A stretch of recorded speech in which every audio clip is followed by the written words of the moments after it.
In this episode, I sit down with Brock Waterman, who achieved financial independence at the age of 42. Today, his wife and 3 children travel the world. Never having earned a salary of more than $65,000 a year, today they are earning over $10,000 a year in dividend income, along with their other investments. Hi, my name is Kanwal Sarai, and welcome to the Simply Investing Dividend Podcast. Brock has worked as a business consultant, a futures and options broker, a bank examiner, software developer, and a scuba instructor. Brock has also traveled to 35 countries, and his family continues to travel to this day. In this wide-ranging interview, we cover dividend investing, dividend growth, and how Brock started his journey to financial independence. Brock, welcome to the Simply Investing Dividend Podcast. Thank you for having me. Nice to have you on our podcast today. Your story is inspiring and incredible. So I want to cover some of those things. I know this is a dividend podcast, so we also are going to talk about dividend stocks. But first off, why don't you tell our audience a little bit about yourself and how you got started with investing? Yeah, so the first thing to know about me is I'm married to an amazing woman, Becky, who's my wife, and we've been together since 2008. And then we have 3 kids. We have Kyra, who's 6, Atari, who's 3, and we have a almost 2-week-old that's just born. So one of the reasons where we're into investing so much is because we want to have the time together. So what we've been able to do through management of money and through figure things out is to be able to retire. So we retired in September of 2021, and we travel together. We're back sometimes domestically to see family as well, but we like to travel the world. So far, I've traveled to 35 countries myself. I did a fair bit of that before I met Becky, but we've also went as a family. For instance, our 6-year-old's been to 11 countries at this point, and our 3-year-old's been to 6. So, and our 2-week-old, we haven't got them out yet, so he hasn't got to go anywhere fun yet. Going back a little ways, I went ahead and I started investing when I believe I was 20. I bought my first stock. At that point, it wasn't a dividend stock, but it was a stock that at the company I worked for. So I kind of understood what was going on with it. And it kind of had one of these things where it was 17, and it kind of went 17 to 40 a few different times. And I was able to just kind of buy it at the low point, sell at the high point. And then I didn't really understand shorting at that point. So I went ahead and I just waited for it and come down. And over years, I did that a few times. And then I thought I got smart. I thought I was really smart about investing. And I started buying all these IPO stocks. And that was in 2001. So you can kind of guess probably what happened there. That didn't go so well. So at that point, the thing about doing something wrong earlier in investing is it really helps you. If you really want to do well with it, you understand then, hey, I got to go figure out what I did wrong and what wasn't happening. And a lot of it was just buying from stories and not really understanding the fundamentals of the company and not doing research and not reading earnings reports and not really doing in-depth analysis for the companies. Part of it, though, is understanding the macro environment and kind of what's happening in the world and everything that way. So I went ahead and I was like, well, I can do better with this. But it would hurt because at the time, that was the money I was going to use to buy my first house. So I ended up having to go borrow it from my grandma. Which, it kind of is one of those things, again, where it's like, hey, you got to go ahead and you got to figure out to get your down payment. You got to figure out how to make this happen so you don't do this again, so you don't mess up. And then I saved a lot of money. I worked as a computer programmer, and I saved a lot of money until I quit when I was 24 and went traveling for 14 months. I saved that money, so I had that there. So I had to understand how to invest that. And I did a lot better the second time. I kind of looked at this in 3 tranches of time.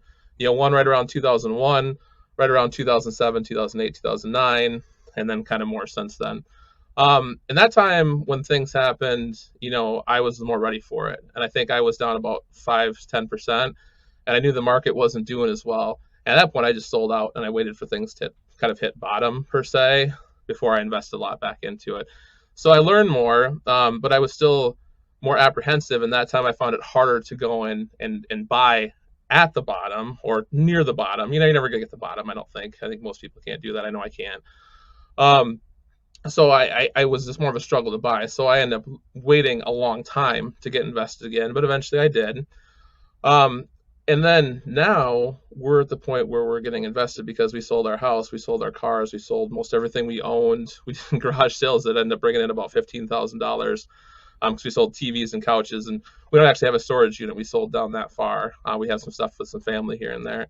So now it's trying to get that money invested, and we sold all that in about 2001, September 2001, and we just waited until this past June when I started investing that extra money that we had because I've seen tops enough to understand what a top looks like. I'm usually early on when I think the timing for the top is going to happen. But that's one of the reasons we sold our house too, because I was talking to Becky about the market and saying this is a bubble like market or a high market or something where there's going to be changes to it. And as well, like I looked at my used, we had a car, we had an Equinox that we had, and the used cars usually never go up in value. Well, from the fall we looked at it until the spring, it went up $3,000 in value. And that's when you have these things that are happening that you've not seen happen in your life before. That's where you want to kind of start thinking, okay, what's this going to bring and what's going to happen with this, you know? So that's why we kind of waited, and now I'm investing at this point, and we're about 30% invested with what we have for our fire number that's allowed us to retire. And over time, that's going to allow us just basically not to really have to do anything other than just take in the money. And most of it, which is why I think I'm here for this, is because it's going to be in dividends, because that's the best way to have income. There's other ways to do income now, maybe more than a year ago. A year ago, pretty much dividends was one of your main ways only to do it, you know, if you're going to get a decent yield on things. Now there's a few more ways, so there's more of a mix of it.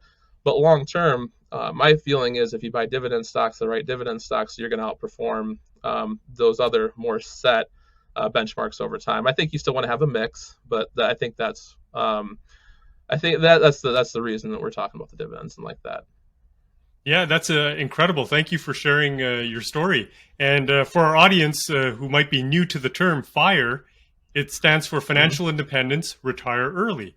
And both you and your wife have been able to accomplish that at such a young age. So I'm over 50. So you guys doing it at that age is incredible. That is such at a young age. Um, what made you want to retire early? I will get to dividend stocks in a second, but I'm more curious Sure, about sure, what sure. made you want to retire early. So, essentially, COVID, honestly, is what made us retire early. So we really were doing the financial independence part ourselves. We really wanted to go ahead and be financially independent. I've known my first job that I had, my first professional job that I had as an intern, I ended up getting laid off from that job because there was a big company cut where they cut 2/3 of the employees, right? So right away in my mind, I was like, okay, I don't really want to be dependent upon others, other especially companies and stuff like that, because you know things happen. They have to make changes. I understand that it's not no ill will, but it is what it is. You got to be ready for it like that. Um, and then as you start to work with other companies, you understand that, and you get jobs and you make money, and it's great. But you think, where am I going to have this money? So one of the things for us is we've always been very frugal. And then, and frugal and cheap are two different things. So cheap is you want the lowest price for everything always, and you don't care about quality. For us, we're very frugal. We want things that work. We want things that make sense. So, for instance, there's places where we spend probably more money than some people. We spend more money on having high quality food for us and for our kids and like that. We buy lots of vegetables and fruits, and we really eat actually very healthy. I really like my computers, so I tend to spend a little bit more on technology. I really, that's kind of where I got to have a nice laptop because I use it a lot. I use it a lot for everything that I'm doing. When I was a business consultant, I went ahead and I use that all the time. We have our own businesses. We're on them on the weekends during the week and like that. Um, and then the biggest things too is with Becky, she's very good about being frugal. So she handles a lot of the more day-to-day frugality with like the shopping and figuring things out and figuring out how to buy things and when to buy it and all that. And then too, like you look at houses, like we went ahead and our house that we bought, that we sold in 2001, we took about 4 years to find the house we wanted. So now we weren't looking actively all that time, thankfully. That would be ridiculous. But um, we looked and looked and looked until we found the right house at the right price that was exactly what we wanted. And I know that the market's been a little more crazy in the last couple of years, so I understand that would be a little harder to do now. But when we bought it, we went ahead and paid a little more than the asking price for it because it was the right value, even though it wasn't the cheapest house that you could find for it. So we knew that we would do well with it if we had to sell it or when we went to sell it. And when we did, we sold it for, we bought it for $217,000 and we sold it for $327,000. So now we did also do the basement. We basically almost doubled the square footage of the house as well. But in the market we're in, that's a big adjustment for it. And then too, like, we went to sell the house, I sold it myself. We didn't employ a realtor. I just went ahead and I posted on Zillow, and I went ahead and posted on Facebook. And then we actually had a yard sign, and as crazy as it is, the yard sign's the thing that sold the house. That $10 yard sign. That was what sold the house. And then too, we sold our cars and we sold everything down. So we knew we were really frugal, and we were really, I guess, we were trying to be financially independent. And when we had COVID happen, we were actually traveling in Belize when that happened, and we had to come back to the U.S. because we were going to stay down there for a while, and then they shut the country down there. So we had, they told us on a Thursday that the airport was going to shut out on Monday. So we got the Saturday flight to get back to Chicago to get home, which was a little bit crazy. But we got home, and then we had all this time. We were just like, what are we going to do? So we went hiking, and we spent all the time as a family, and we just loved it. And we'd been doing month-long trips as a family every year up to that point. But we decided that this was the point where we loved it so much. We're like, how can we just do this all the time? And that was kind of where I started. I grabbed a spreadsheet, and just like a lot of things we do a lot of stuff in spreadsheets to make our decisions, because we want to make sure we're making the right financial decision. We want to kind of try to, as much as we can, take the emotions out of things. And we went through and did it and figured it out. And I'm like, yeah, we can make this work. If we sell the stuff, we sell everything down. Actually, you can travel around the world a lot cheaper than you can live in the United States, which is where we're from. We're from the Iowa, Wisconsin area. Becky's from Iowa. I'm from Wisconsin. And then we lived in Dubuque, Iowa, before we started traveling. As you look at it, last year we spent $42,500. And we spent 3 months in Europe. We spent 3 months in Mexico. We took my parents traveling. It's kind of potentially their last trip. My mom having some health issues, so it's potentially, she's kind of called it her last trip. And we went out to Colorado, which is really expensive, but it was amazing. That's the point where we talked about frugal versus cheap. That experience is worth all the money we put into it. I don't really care how it was, and they paid for most of the stuff themselves too. But it was more expensive for a trip for us than we normally are spending. And it's like, you realize you really want to go ahead and you want to do those things. So yeah, so we had the time together. We wanted to do that, and we're like, let's get this done. How do we do it? As silly as it sounds, I didn't know fire was a thing until after we started telling friends and family about it. So I think somebody pointed out to me at that point, like, oh, there's other people doing this. And as, I guess, weird as it is, we didn't look. We just were doing our own thing. And then I started looking online. I'm like, oh, okay, there's a lot of people doing things. I started the 4% rule, and there's a lot of fire things that are there that if you look into it, that are kind of the basics of it. So yeah, maybe I went too long with your answer, but that's that's kind of where we were that's where we got to with it. We really wanted the time as a family together. And I think we were talking before the show, you're saying about how special it is to spend the time with your kids when they're young and have that time. And that's just really where we're at. We just want to be with our kids. We want to teach the kids ourselves. We're world schooling our kids. We take the stuff at the pace. Like my daughter, she was reading in her first couple of months of kindergarten. She's already reading full books, and she's doing multiplication in first grade. And we kind of do some of the things they want to do, and we push forward on it. And some of the other things we kind of wait on. So we kind of have our own timetable. We'll make sure we'll get to everything that's important for them, but we can have the time with them and teach them. So it's been really cool, really, really cool journey. Yeah, that's incredible. And it sounds like you started off heading towards fire because you wanted freedom from work, freedom from being attached to a company that may or may not lay you off whenever they're just going to look at expenses and revenue. That's it. If the numbers don't make sense, people are going to get laid off, which is terrible. But like you said, you can't take it personally. So I think you started off because of the freedom, but now it's also given you options. You talked about vacationing with family, spending time with your children, which is super important because you're not going to get that time back, right? The kid, they're not getting younger, they're getting older, right? Yeah, I think the thing is, so my daughter, my first daughter, we are super close. We're best buddies now, which is pretty cool. But when we started off, she wasn't as close to me. She was really close to her mom. And when we went to Sri Lanka, we went there when she was 2 years old. And you spend a month together with just at that point, just my wife, myself, and Kyra, who was 2 at that point. You spend that time together, and it's almost that she loves mom, but she almost can't have that much mom. She needs somebody else. So it's kind of almost the overflow kind of came to me, which Yeah. was amazing because as a dad, the mom seemed to kind of have the bonds with the kids right away, at least from what I've seen from most people.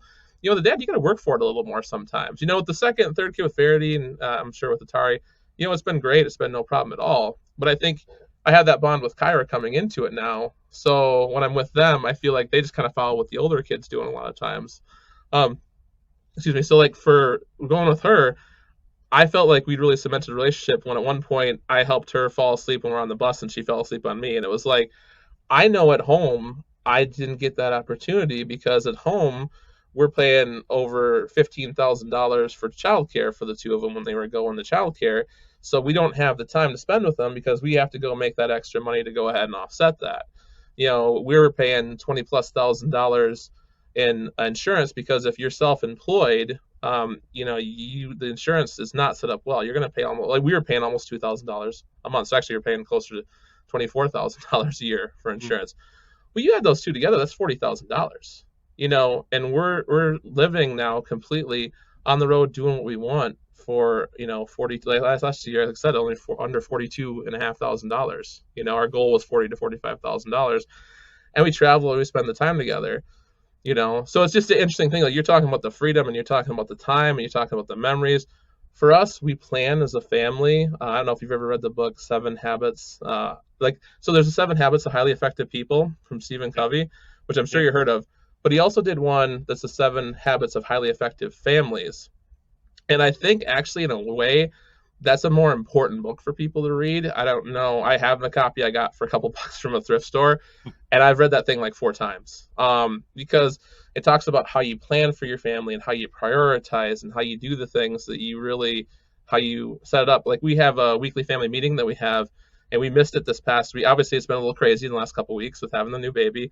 And today, Kyra said, "Hey, we haven't had a family meeting. I want to do a family meeting." So we did that. And we talk about what we're thankful for, what we like about each other, what's went well this week, what's went poorly this week. We have a family mission statement. We go through one of the steps of that each time. We go through one of the steps of the 7 Habits of Highly Effective Family as well. And it's great because, you have your kids tell you stuff that you don't even know that's going on because you can talk to them and you're having that conversation and you spent that open environment. And when you schedule that time to talk to them, she's told us stuff that we didn't know was an issue was going on. So we were able to solve that ahead of time. Not every week. Some weeks you just go through it. It's fun and you just kind of do that. But I think it reinforces the bond saying, when you have to come up with something you like about every person in the family and themselves. So we do it for ourselves as well because we want to do positive self-talk. When you do that, you really go ahead and keep your family bonded and you keep the issues a little closer. So when you have them, then you have a little more of the positivity kind of in that emotional bank that you're kind of working with as you're going through. So it's cool. I like the freedom. I like the traveling, and the traveling's great. I think the family thing's almost a bigger deal for us. Mm-hmm. Yeah, no, that's great. So now my audience wants to know, and I'm sure there's people listening who want to achieve that same level of fire or financial independence, or at least get close to it sooner than later, right? Most people don't want to wait till they're 75 or 85 to retire, and they want to do it sooner. So now let's get into how that came about. Now I know you invest in a number of things, and you mentioned you had some businesses, but let's talk about dividend stocks. What attracted you to start looking at dividend stocks? So I think that the constantness of the dividend income coming out is really important. When you're FIRE, essentially you're trying to take this big chunk of money and then use that chunk of money to go ahead and pay you enough to live on.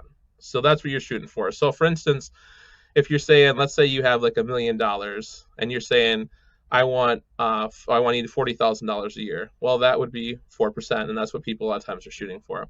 With the dividends, you can go ahead and, especially until the last year, it was really your best way to be able to go ahead and to get that stream of income that's coming in. Now, obviously, dividend stocks can go ahead and they can have it where they cut their dividends, things can happen. You look back to financial crises and things like that can happen as you're going through as well. But one of the things that I've learned from being an investor before is to really, really do my research. So I'm going ahead and I can control what I understand about the companies. So I'm really looking in depth into their balance sheets, their cash flow statements, the income statements, and I'm really analyzing as much as I can. I'm not buying any dividend stock that has more than 40% debt load. I'm just not doing that.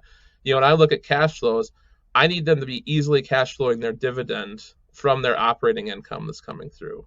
And I would prefer it if the cash flow statement in general was not only cash flowing the dividend, but that they are also paying down any debt they had, that they're also buying back stock, and that also looking at their CapEx, I would see how much money they're spending.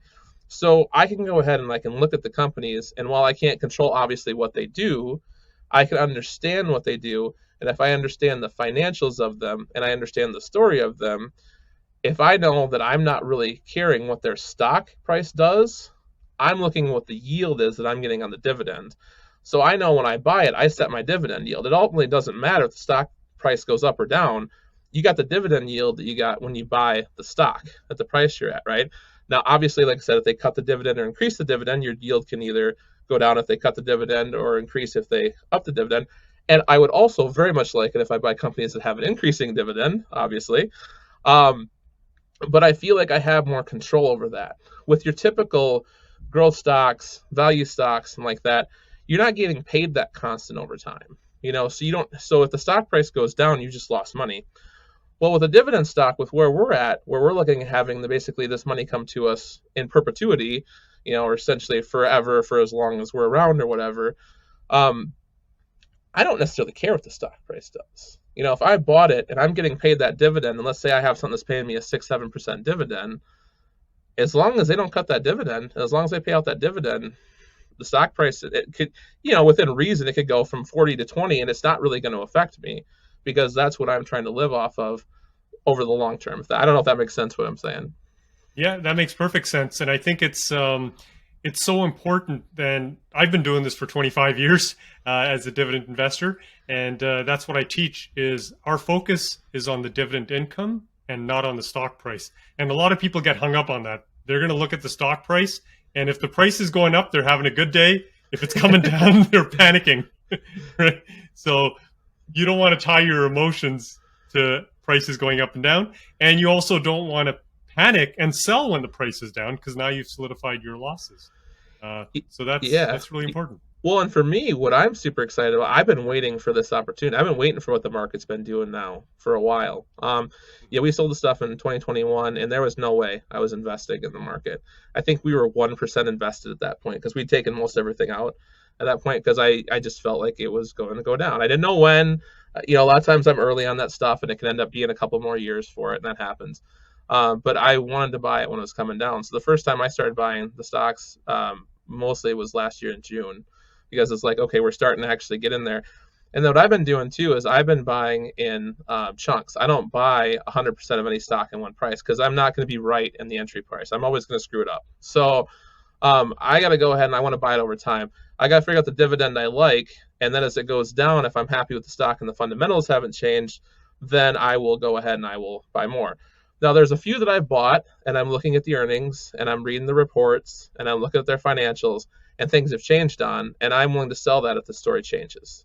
But I'm going to sell it because the story's changed, or because how they're handling their business has changed, or because maybe there's some large macro event versus just because it went down in price. So there's a difference between, like you were talking about, there's a difference between investing and trading, right? So if I'm trading, I use stops, because I only want to lose a specific percentage of what I'm going to put into into that position. So, for instance, I might say the most I'm going to lose is 10 or 15% on this position. And if it triggers it and it goes down, hey, that's okay. Because from my past, from 2001 and 2007, 8, 9, I learned that I don't want stuff to go down to zero from 100, or I don't want things to go down 50, 60, 70%. Like if you own Carvana stock, right, that went from what, 400 or 300, something high, to like $5. You don't want to have that happen because then you have nothing left to work with, right? But in these markets with what you're doing with the dividend stocks, a lot of times the dividend companies have a really good cash balance on their balance sheets. So you can look at it and you can say, maybe the stock's worth $40, but if you start figuring out that they have $15 worth of cash just sitting there, not even taking everything else they have in their assets there, that you have a base of where that stock's basically going to go to. You start figuring out you can even do cash minus debt. That's where I really like the debt load to be very low or zero in a lot of the stocks that I invest, dividend stocks I invest in, or REITs that we are going for. That's where I really like that, because then I feel like I don't have to have a stop in there. So when I'm investing, I don't typically use stops. I use really intensive research, and I only buy things that I feel pretty confident are never going to go to zero, right? Where if you're investing, then I think it's easier to use stops. And then I think, that's not something I want to hold. Or if I'm at trading, that's not something that I want to hold indefinitely. I want to go ahead and I want to have tight stops on it and really be very disciplined about positions. I don't know if you kind of feel the same way, or kind of how your investing philosophy is for that. Yeah, absolutely. Because we're looking for a consistent dividend and a growing dividend. So the example I always like to use, the gold standard, Coca-Cola has been paying a dividend since the 1800s. And they have consecutively increased their dividend for more than 52 years consecutively. Yeah. You look at Procter & Gamble, 62 years of consecutive dividend increases. So I want to look for consistency, because I want that dividend for life, and I want it to go up, regardless of what's happening with the stock price. Now, Brock, I've got a question. Okay, go ahead, and then I'll ask. I was going to say there's a term for the ones that have been doing it for over 20 years, and it's slipping my mind right now. Yeah, I think you know. Yeah, the dividend aristocrats is the aristocrats. Yes, yes, those are all aristocrats. Yep. Yeah, that's right. Then there's the dividend kings, which is I think 50 years or more. Wow. Yeah. So you mentioned looking at the income statement, the balance sheet, the cash flow. I know people that are watching or listening to this podcast are thinking, well, I can't do that. I don't have a degree in finance or in accounting. Can anybody look at those statements? Or do you need some sort of level of knowledge to even look at those things? I mean, I don't think you need a level of knowledge to look at them. I think anybody could. If you're confused, Investopedia is your friend. There's a lot of free resources. I have my accounts at Ameritrade. And I'm not a paid spokesman, but there's a lot of free resources for learning out there that they have that you can go through if you're trying to understand that. YouTube is there. Obviously, listen to what you're doing. I'm sure you're probably talking to people about that as you're going through as well. But you just need to get comfortable with it. So I always start with the revenue, the income statement, and I look at the revenue and the expenses, because that's maybe the easiest spot to start. So I want to understand, like with the revenue, what's happening over time. Is it increasing? Is it decreasing? They're actually probably the hardest to look at the last few years that they've been, because COVID really skewed a lot of things. Some companies went crazy for income in that time, and some other ones really dropped off. So you have to kind of think a little bit about where they're going to come over time. But the numbers are. So how far back do you go? Are you going back like 2 years, 5 years, 10? Typically, I'm looking about 5. 5 is what it shows me on Ameritrade. Then usually, I feel like much past that, I don't know. If I had a reason to look back, I would be more than willing to go look back even further for it. But I feel like 5 years is there. And then I'll look quarterly over the last quarter as well, or the last 4 quarters, to see what's going on, especially if you're in between. Because sometimes if you look at the last full year, you might be looking at full year stuff for a company that hasn't reported earnings yet this quarter, and they might have had the 2022 stuff out. So you're looking back to 2021 at this point, right? So I'll look at the quarters to see where it is. But you just look at the revenue, you see how much they have and see what's happened with that. And then you can look at the expenses. Well, you take the difference of them, and that's your net income, right? So you get to the point, I'm not looking at every single line unless I need to. If I'm a company where I really feel like I need to go in depth, I will go ahead and I'll look into it. And then I typically do look at the diluted shares. So you want to see what's happening also based on stock issuance. So you could have a company that's making more money, but if they're issuing a lot more stock as well, they might be making less per share. So I'll look at both the earnings per share, but I'll really look at the diluted earnings per share. That's actually a more important number the way I look at it like that. So, if you look at revenue, you look at the expenses, you can look there's different lines for expenses, whether you have the cost of goods sold, kind of more what they have. Like if they're Coca-Cola, right, they're going to have the cans, and they're going to have the water and the sugar and all the different stuff that goes into it. But you're also going to look at where their employees' expenses are at, where their SG&A is at, and like that. So you can look through it and see. The cash flow statement is probably the hardest for most people, I think, because it's a little counterintuitive. But there's just the three areas in there. You're really looking at the operating. That's the most important. If you're going to start with the cash flow statement, you've got to look at the operating, because operating is when you're going ahead and you're this company and you're doing your normal course of business. Are you making money or are you losing money, right? You can have a profit on net income, and yet you can be hemorrhaging cash. So you got to really be careful with that. But then the second part of it is you're looking at the investing activities. You're seeing how much are they spending on new projects? Where are they spending? Are they acquiring businesses? Are they getting rid of assets? There's some companies you'll look at and they're cash flowing, but it's because they're selling assets like crazy because that's all they got left at this point. Well, that's a huge red flag, right? And then the last part's the financing one. And you're looking at that point, in this case, you'd be seeing how much they're paying in dividends. And then you're seeing that amount that they're paying in dividends, is it more or less than the operating? That's one of the biggest things to look at. Because if your operating isn't covering your dividend, you're probably going to have a dividend cut. I mean, that's just how it's going to work, because unless they have a huge stash of cash that they can use, they pay for on their balance sheet, at a certain point, you have to have enough operating to cover your dividend. Now, that was my first mistake I made with the dividend stock, because I bought something that had a high yield, but I couldn't cover it long term because it wasn't making enough money to cover it, so I had to take down the dividend. And then you can see, are they buying back stock? Are they paying down debt? And then the balance sheet's actually one of the most important ones as well. They're all very important. I guess I'm saying all three are the most important. But you got to look and you got to see how much they actually have in cash sitting there. And do they actually, you can look at assets and you can say, oh, this company has all these assets. But if it's in goodwill or intangibles, those aren't physical assets. So when I look at it, I actually just subtract those completely out. Now I know that's not fair for a company like Coca-Cola, because their trademarks are worth stuff and their recipes are worth stuff and like that. But essentially, there I'd probably give them a little credit. But a lot of companies, I want to go ahead and I want to know, do they have enough cash to pay for the bills that are coming up? And do they have more cash and more assets that are hard assets that are more than the debt that they have? Because otherwise they can get upside down, and those are the businesses that could go under, or you could have to cut the dividend or make drastic changes. So, I mean, it's probably sounds like, as I'm talking about it, I feel like for the first time person, it's going to be a little bit more intense. But I would say just take it and take step by step and just work through it. Because I think if you're going to do one thing to research a company before you buy it, I think it's that. I think the balance sheet and the cash flow statement, all that, especially for a dividend stock, is probably more important than researching the story, almost even. Because if you can, I mean, I'll eliminate things on that. That's the first thing I do. Before I dig into the stories, before I read the earnings reports, I'm going through there and I'll eliminate about 75% of the companies I could invest in, maybe actually 80% of the companies, just by looking at their financial statements. And a lot of times, I don't even get through all three. A lot of times I'll end up stopping in the cash flow statement. That's fantastic. I mean, I like your approach. And it's like you said, to start with take a look at the revenue, right? How much money are they making? And then look at the expenses. How much are they spending? And this can be the same for your household, right? You look at all of the income, the money that's coming into the house, and all the money that's leaving the house, all your expenses. And if it's the other way around, even in your house, you're going to be in trouble. And It's no different for companies. That's where you got to cut expenses. That's where, for us, this is one of the ways we retired. I mean, we are frugal. We live frugal. We drive a $2,000 van. Like, it is what it is. I had a 94 Ford Escort that I was driving when I was a computer programmer, and all these other people are buying expensive cars, and I'm just like, I don't value that.